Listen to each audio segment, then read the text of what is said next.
Welcome to Wicked Aviary, where I make all kinds of props for you to enjoy, to decorate yourself or your home. Today I'll be making paper clay, a product I use in a lot of my props, just like these, or those wings, or the antlers, or anything in the back you see. I hope you enjoy and get inspired. Now let's get messy. Okay, so to make this paper clay, you will need some shredded paper, some cornstarch, and some glue.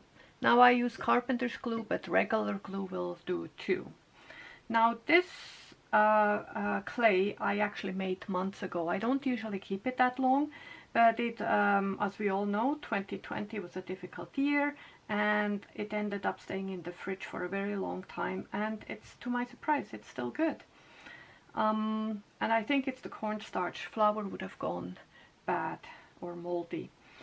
And so let's start with soaking some paper in water for a couple of days. Alright, now here's my shredded paper, all soaked in water. Let's put that into the blender.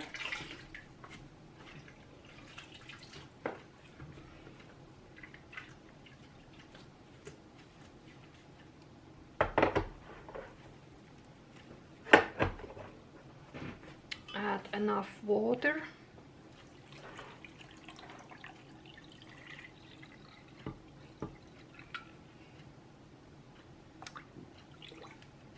And then shred it. Liquefy.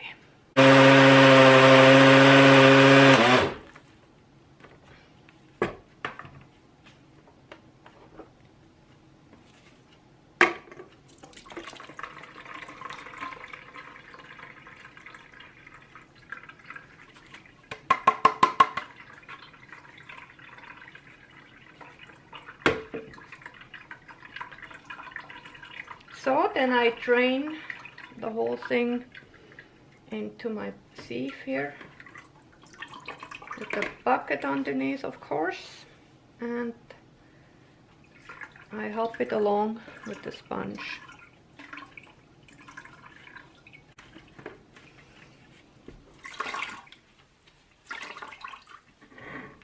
Okay, so there, I got. You know I'm doing this in a hurry because my hair is a little crazy. But looking at my footage, I can already hear you say, "Hey, lady, I don't have any shredded paper nor fancy blender. And who has a sieve like this?" Okay, let's break it down a bit.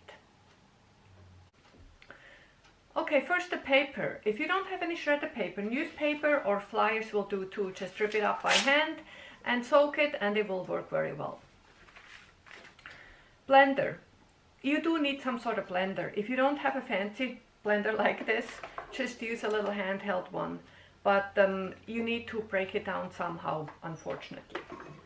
Next, the sieve. If you don't have a sieve, let's try an old towel or t-shirt or any fabric you have.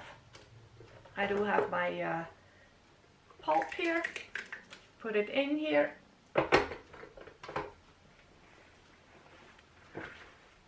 And then see,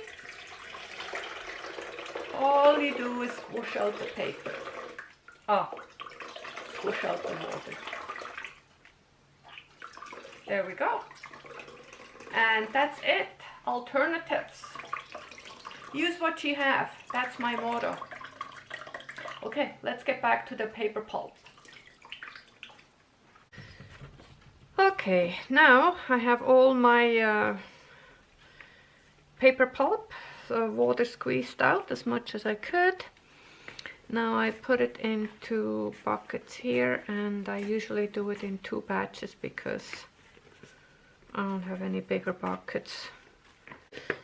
So I need to break down the fiber of the pulp a bit, and it just speeds it up to do it with the mixer.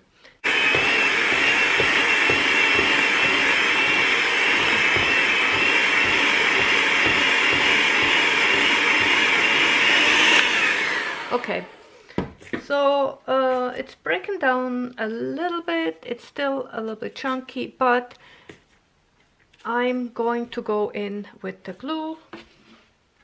This is a regular carpenter's glue.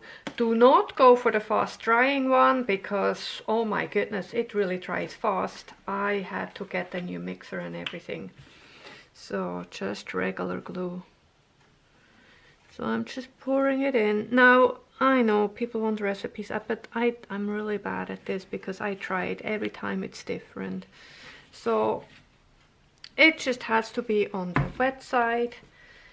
I'm gonna use the mixer for this.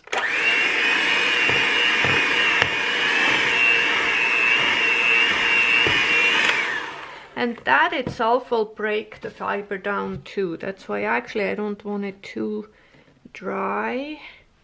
And I'm using a lot of glue. So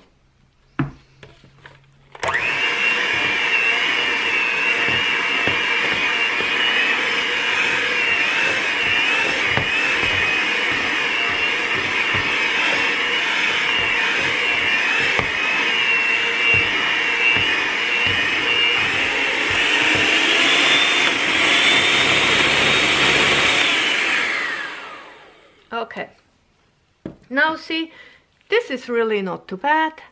See, you can see the fibers are breaking apart with the glue. So at this point I go in with my hand a little bit, squish it.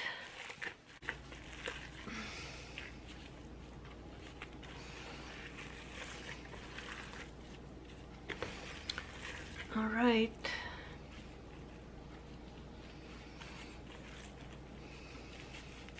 No, this feels pretty good. Now, you could even use it like this. This will dry really hard, but it is kind of sticky and harder to work with, and that's why I put in the cornstarch. All right, another quick insert here. So I thought I'm going to try to not use a mixer when I add the glue to the paper pulp. And so I used 2 cups of paper pulp and added half a cup of glue. And it works great. I don't know, why do I do things so complicated? There, just your hands. If you don't make huge amounts, this is awesome. Now all I do is I will add a little bit of cornstarch, I suppose maybe a quarter cup, and then this is ready to go. Awesome. There. Now we're gonna add cornstarch. Cornstarch will not go moldy, and flour will. You're gonna have to be more careful if you use flour. I have kept the dough in the fridge for weeks without having any difficulties with it. So there. Still a little bit on the wet side.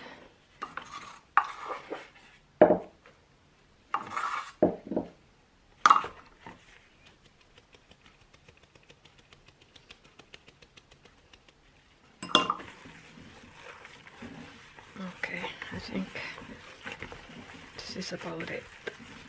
I don't want it too dry either.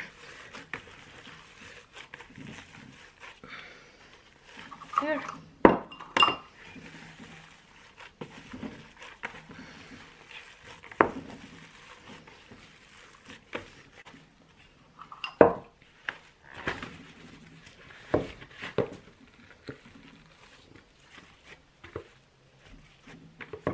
There, and just like your pastry dough, wrap it up and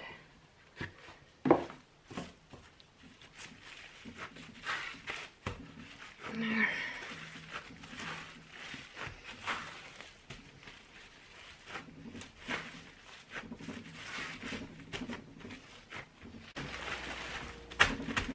Paper clay. Done. Here we are with a new batch of paper clay, and all done by hand. I am really impressed. So I've learned a lot today myself. First of all, there's always an easier way.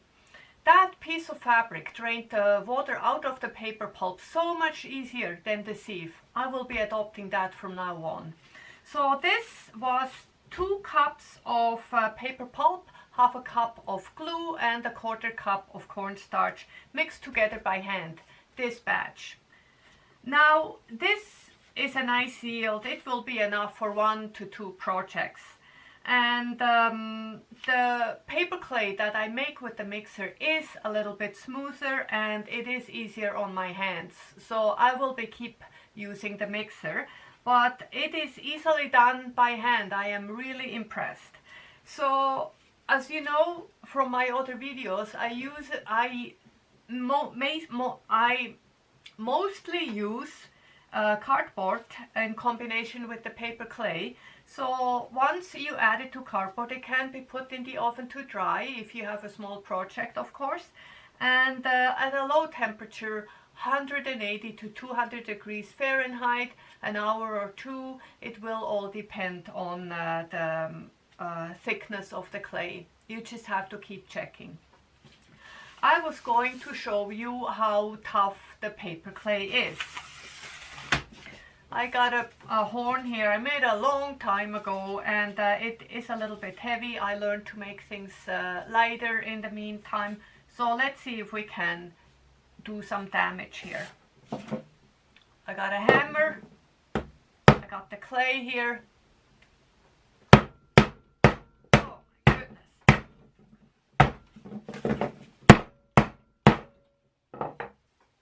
Not even a dent. This is incredibly hard. I mean, paper is made out of trees, and so there is a bit of the tree spirit in this, I suppose. Thank you, tree. So what else are we going to do? Let's make new projects, and thank you so much for being with me. Thank you for taking your time, and I'll see you soon with the new project. This is Monica from Wicked Aviary.